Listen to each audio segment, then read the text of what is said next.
Hello, I'm Dale Howie, the Crazy Green Landlord. As both a landlord and a concerned global citizen, I'm committed to reducing my carbon footprint and my impact on the planet. Welcome to our first in a series of podcasts. Today I'm joined by Andy Goke from Apadana Solar. We will be discussing the advantages of using solar in places like Minnesota, as well as a few common misconceptions. I have worked with Andy on several solar array projects since 2018. Welcome, Andy. Thanks, Dale. I'm honored to be part of the show. Solar has been a very important tool in my toolbox for reducing my costs and my carbon footprint, as I stated. And I have it on my home as well as my commercial properties. So there is a misconception by some people believe solar panels are not valid in cold northern climates like Minnesota. What do you say to that? I could see how people could think that with the snow and the winters we normally have, despite this winter. Solar works very well in Minnesota. Financially, produces power. If you compare Minnesota to, let's say, California on the amount of sunshine and days, winter days, it's going to produce more power in California. But Minnesota is going to produce enough power to make it viable for sure. And all the models that we do, we pull up, we factor in, winter months are dark and shorter days, and they're going to have snow cover. So all of the financial models factor in that production, and then it kind of shoots out how, at least financially, it will produce, as well as environmentally on offsetting any other electrical usage.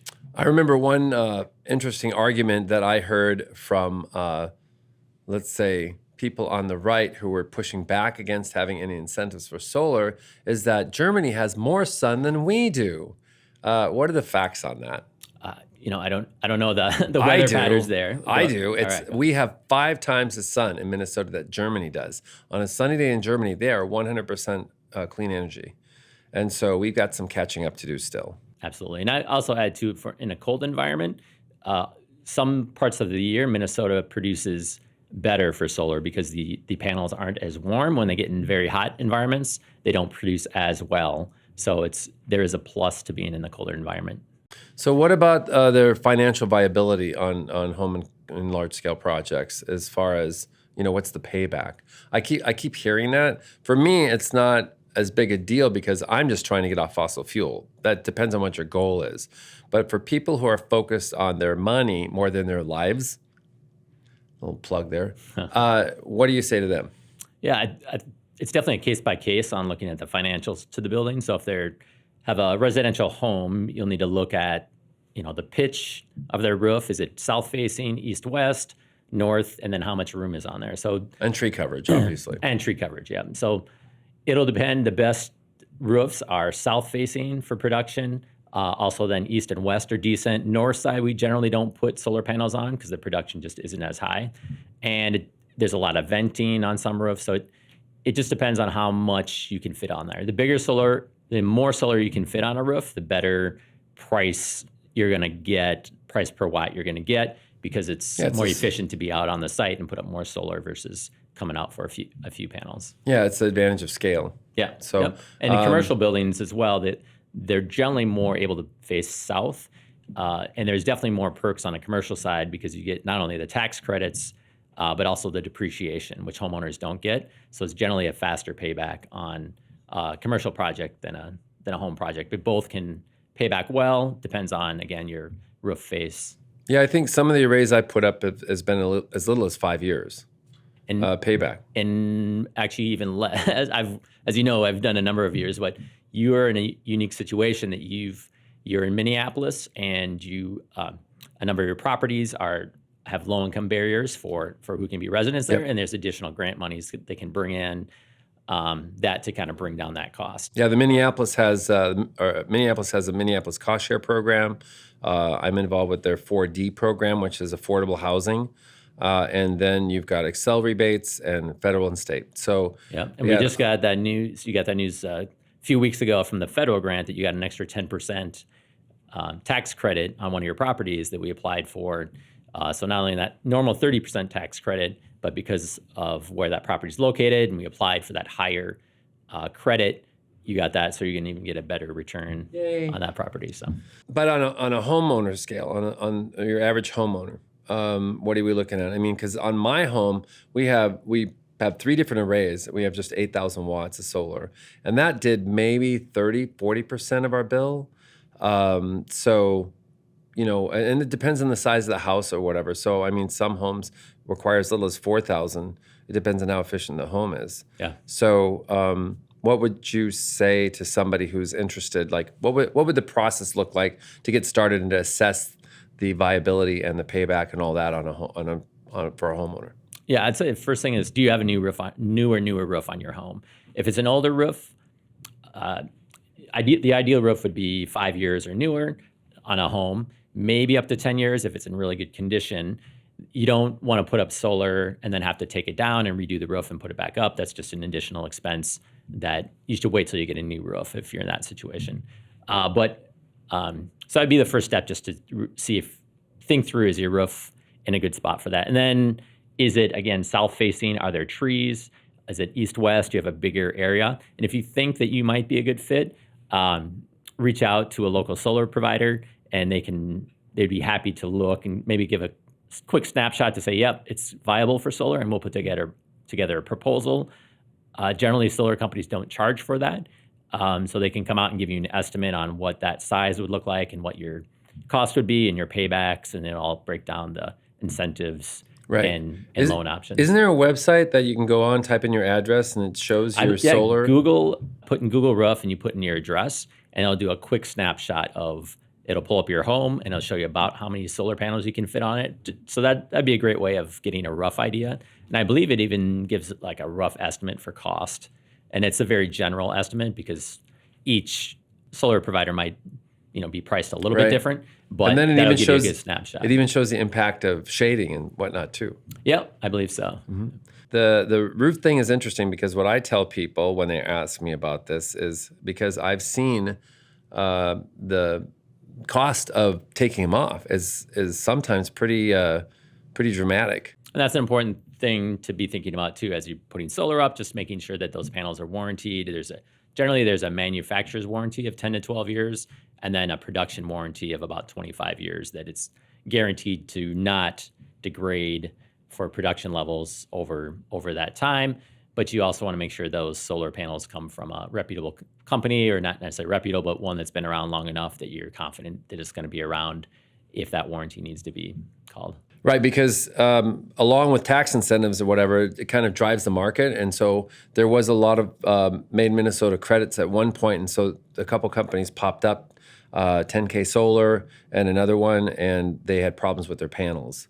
And so then all the warranties are gone. So those were not warranted. And currently I'm removing and having to reinstall 2 of those.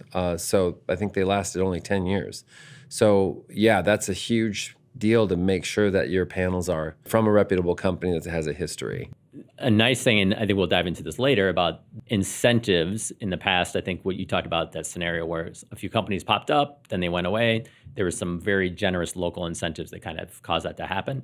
The Inflation Reduction Act the incentives now are for 10 years. So there's a longevity to these incentives. So these companies are going to be around for a while and able to service. Right. Versus an incentive that's maybe really high for 1 year and it goes away. Mm-hmm. That it's kind of eliminated with this latest. So do these systems require servicing? Do people need to worry about a maintenance contract? Generally, they can't. There are maintenance contracts available. For a single family home, generally there's no moving parts on the panel, and you have monitoring that's included with that. So you can go online and you can see by panel how much power each of those panels are producing. And generally, I'd say that if you're monitoring that's the way you should go. And you'll identify if there's a problem. If panels aren't producing, that does happen sometimes. An inverter goes out, and that may need to be replaced. Generally, inverters on a residential project are warranted for 25 years. So that can be replaced and covered. At some points, the labor's included in that, but after a certain point, it's just the product itself. So you may have to pay for the labor. But I would say that I would recommend that for a homeowner, mm-hmm. that would be the way to go. Just monitor it yourself, check into that, put on your calendar, check every month or quarterly or how often I'll be calling you. I've got a few of those that have dropped off the radar. So sure. I need to get them reconnected. So what are a few of the incentives that homeowners with solar that want to install solar and heat pumps installation and other home improvement projects, what are some of the incentives provided? I'm most familiar with the solar ones, and for homeowners, it's pretty standard, the 30% tax credit, and that's a tax credit, a dollar for dollar, almost rebate. So let's say a project is, to use raw numbers, a residential one is not usually this amount or wouldn't be this amount. Let's say a $100,000 project, you get 30% tax credit, you get $30,000 back. Wow. And then that's a dollar for dollar amount that can come off of your tax liability. So if you don't have that tax liability, it actually, that year that you put in the solar, it will keep carrying forward as a credit for 22 years. And then also you can look back, I believe it's 2 or 3 years from the previous year's tax returns. If you paid in taxes, you can recapture those taxes to count towards that 30%. So that's the main one. There are a lot of additional funding coming out, as you mentioned, for heat pumps, and that is still rolling out. There's a lot of funding put towards weatherization, efficiencies, solar through the Inflation Reduction Act, and some of that's still getting ironed out, and the incentives are going maybe to the state level, this funding, and then the state trickles that down to the utility or other ways to distribute those funds. So some of that's still getting parceled out as we speak. Yeah, so with solar, that's one of the tools you can use, but there's a lot of other things people could do even before they do solar, because if your house is just bleeding heat everywhere, you put solar up, it's not going to make that much of a dent in your utility bill. So close the windows, people. I've got some history with that. I see a lot of my, I have to really coach my tenants on that. Shutting the window isn't enough. You have to actually make sure that it's locked and closed. So anyway, but just make sure that your home envelope is tight, that your insulation is maxed out, and then maybe look at solar. Would you say that's fair? Yeah, I think you could do both at the same time. I'm obviously very pro solar, but I agree that it doesn't necessarily make sense to put up solar when you have all these other costs that you can bring down quicker. I know we do a lot of commercial projects, so LED lighting is a big part of our business as well. So larger manufacturer buildings or businesses, that should the return on investment, if you will, is a lot quicker for LED lighting if you haven't made that switch yet. So that should be the first go-to to bring down your consumption, and then you're still gonna have consumption, and then the rest of that you can offset with solar. But definitely agree that's, in some cases in the homes, I'm not sure what would be the quicker return, solar or these other efficiencies, but both should be done, and probably the quickest and smallest dollar amounts, maybe these efficiency projects. Right. So, Andy, it's always a pleasure to talk to you. Thank you for taking the time to chat with us and me about all things solar. My pleasure. I'm excited to see what happens with solar next in the coming years. This has been a Crazy Green podcast. Thanks for listening, and go Crazy Green.